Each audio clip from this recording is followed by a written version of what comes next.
Hi, welcome to the Gear Garage. My name is Zach, and this is my little show about whitewater things. Today I want to talk about my favorite rafting shoe, my favorite river guiding shoe, and it's not even a river shoe, it's a running shoe made by Arcteryx. It's the Arcteryx Norvan SL2, Norvan, I don't know how they pronounce it. This is a light, ultralight running shoe, and it's something we tried on the river last year for like low water, middle fork of the salmon trips, for getting out the boat and pushing a lot, and just for guiding in general. And I really like it. And there's a few reasons why. One is it's just a really good sole. It grips wet rock really well. You know, if all river shoes had 510 rubber, that'd be awesome. I don't think any of them do anymore because the shoes I had back in the day gripped way better on wet rock than what I can find now. And these are as good as anything out there. There's better stuff. If they had 510 soles, this would be better. But I can't find good river shoes with 510 soles anymore. And so I'm pretty happy with it. It's called Mega Grip, and it's a Vibram sole. It's a solid sole. That's one reason I like it. Two, and you probably can't see this is a mesh. It's like a kind of almost a plasticky mesh. The water can get in, of course, but also dries, and there's a lot of holes, so it dries pretty fast. So when I'm on the river, you know, if I'm in the raft for a long time, my feet eventually do dry out. Or when I get to camp, I can just set these out for like 10 minutes in the sun, and they're pretty much dry. And in addition, there's no insole, or whatever that thing's called that slips in here in most shoes. That's not there. That's just one more thing to get soggy and wet and take longer to dry out. So these shoes do dry out really fast when used on the river. Probably faster than any other river shoe I know, because this isn't cotton. It's not holding the water. It's just some like plastic material, and there's a lot of mesh. So I really like the mesh. And finally, because it's a river shoe, it tightens up pretty tight around your ankle. And so one of the issues with wearing river shoes, and I prefer shoes over sandals on the river because I'm tired of stubbing my toe, and a lot of times I have to put my foot in weird places, and it just protects my foot. So I'm a big fan of shoes personally. The downside of shoes, though, is that rocks and sand get in on the side of your foot somehow. I don't know how it always happens, but it always happens. But this is probably the tightest enclosure to a river shoe I've seen. Like I love the Astro Brewers. I wear them a lot, but they're just a magnet for shoes coming in and getting or rocks coming into your shoes, and you know, kind of against your feet and causing blisters.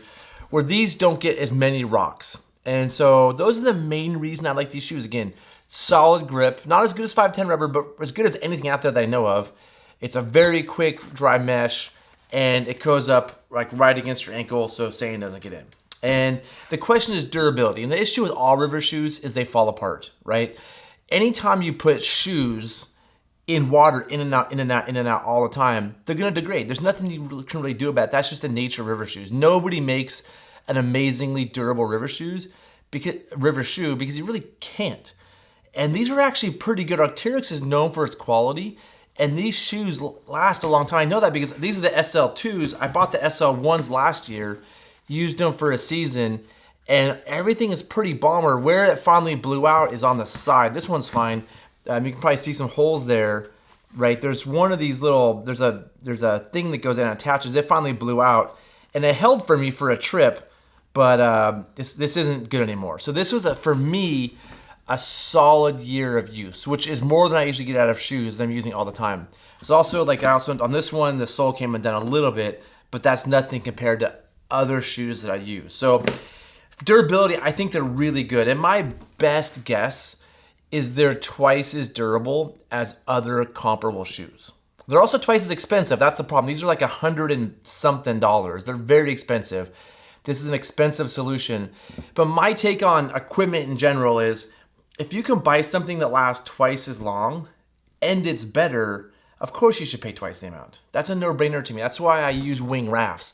I'm pretty sure wing rafts are gonna last twice as long as the cheaper competitors. Not like a Moravia, but like, I'm not gonna mention names, but they're gonna last twice as many years as a lot of rafts that cost half the amount.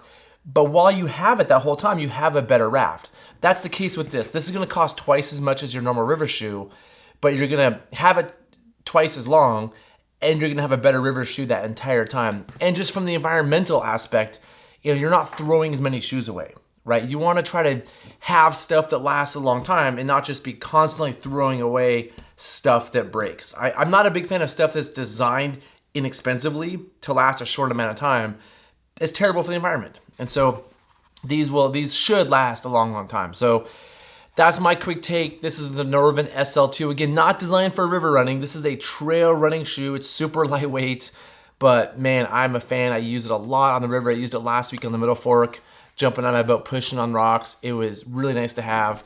And yeah, that's it. If you have questions, thoughts, if you've ever used this shoe, if you think this is a terrible idea, if you think I'm a moron, let me know in the comment section down below. And yeah, see you in the next episode. Thanks.